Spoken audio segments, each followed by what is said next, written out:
Hello. Today I'm going to talk about the different touch screen settings that you have. In this example, I'm using a Z6II.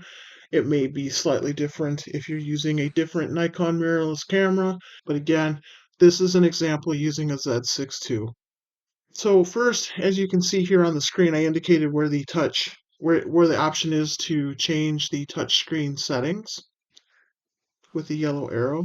So if you touch that, you can see it'll change. So now this is position focus point, and as indicated where the red square is, when you see it go to green or you hear the camera beep, that's when I've touched the shutter button to focus the camera.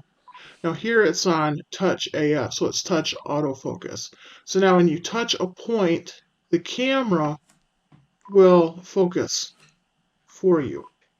And then you can press the shutter button to take your photo. And as you can see, you can touch different points and you'll see how it's changing focus. So if you like using the touch screens, this is an option.